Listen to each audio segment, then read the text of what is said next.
महामृत्युंजय मंत्र को बहुत ही चमत्कारिक मंत्र बताया गया है। पौराणिक मान्यता है कि इसके जाप से मृत्यु का संकट भी टल जाता है। जानेंगे इस मंत्र की रचना कैसे और किसके द्वारा की गई। नमस्कार दोस्तों, आपका इंस्पायर मंत्रा चैनल पर स्वागत है। अगर आप भगवान शिव के भगत हैं तो कमेंट में हर हर महादेव जरूर लिखें और चैनल को शेयर व सब्सक्राइब जरूर करें। प्रत्येक वर्ष आषाढ़ माह की पूर्णिमा तिथि के पश्चात श्रावण मास आरंभ हो जाता है। इस पूरे माह में भगवान शिव की पूजा आराधना और मंत्र जाप का विशेष महत्व माना जाता है। सनातन धर्म में सभी देवों में भगवान शिव को सबसे उच्च स्थान प्राप्त है। इन्हें कालों का काल महाकाल कहा जाता है। इनकी कृपा से काल भी मनुष्य का कुछ नहीं बिगाड़ सकता है। शास्त्रों में भगवान शिव के कई चमत्कारिक मंत्र बताए गए हैं। इन्हीं में से एक है महामृत्युंजय मंत्र। यह मंत्र बहुत ही शक्तिशाली माना गया है। मान्यतानुसार कहा जाता है कि यदि इस मंत्र का जाप यदि एक निश्चित संख्या में किया जाए तो बड़े से बड़ा असाध्य रोग भी टल जाता है। इस मंत्र के विषय में पौराणिक मान्यता है कि इसके जाप से मृत्यु का संकट भी टल जाता है। किसी की कुंडली में यदि मृत्यु का योग बने तो महामृत्युंजय मंत्र के जाप का उपाय बताया जाता है।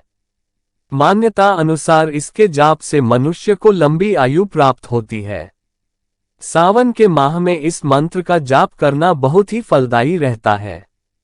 भगवान शिव की कृपा से यमराज भी ऐसे व्यक्ति को कोई कष्ट नहीं देते हैं।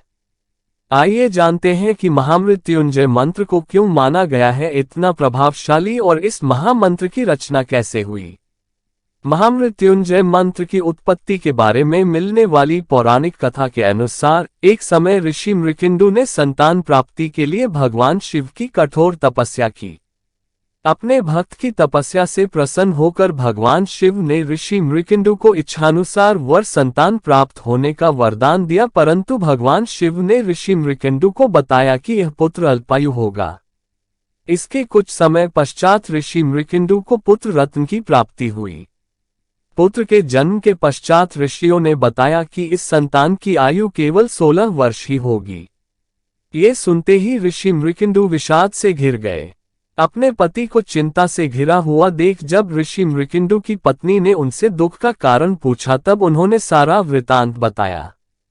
इस पर उनकी पत्नी ने कहा कि यदि शिव जी की कृपा होगी तो यह विधान भी वे टाल देंगे। ऋषि ने अपने पुत्र का नाम मार्कंडेय रखा और उन्हें शिव मंत्र भी दिया। मार्कंडेय सदैव शिव भक्ति में लीन रहा करते थे। समय बीतता गया और मार्कंडेय बड़े होते गए। जब समय निकट आया तो ऋषि मृकिंडु ने अल्पायु की बात अपने पुत्र मार्कंडेय को बताई। इसी के साथ ही उन्होंने कहा कि यदि शिवजी चाहेंगे तो इसे टाल देंगे। तब अपने माता पिता के दुख को दूर करने के लिए मार्कंडेय ने शिव जी से दीर्घायु का वरदान पाने के लिए शिव जी की आराधना शुरू कर दी।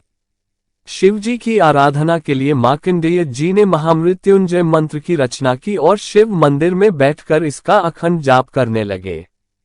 जब मार्कंडेय जी की आयु पूर्ण हो गई तब उनके प्राण लेने के लिए यमदूत आए, परंतु उस समय मार्कंडेय जी भगवान शिव की तपस्या में लीन थे। ये देखकर यमदूत वापस यमराज के पास गए और वापस आकर पूरी बात बताए।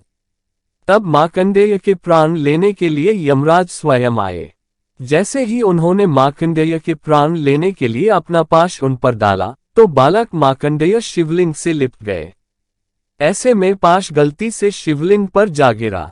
यमराज की आक्रामकता पर शिव जी अत्यंत क्रोधित हो गए और अपने भक्त की रक्षा हेतु भगवान शिव यमराज के समक्ष प्रकट हो गए। तब यमदेव ने विधि के नियम की याद दिलाई, लेकिन शिव जी ने मार्कंडेय को दीर्घायु का वरदान देकर विधान ही बदल दिया। इस तरह से मार्कंडेय ने भगवान शिव की भक्ति में लीन रहते हुए महामृत्युंजय मंत्र की रचना की और भगवान शिव ने यमराज से उनके प्राणों की रक्षा की। यही कारण है कि महामृत्युंजय मंत्र को मृत्यु टालने वाला मंत्र कहा जाता है। हर हर महादेव, जय शिव शंकर।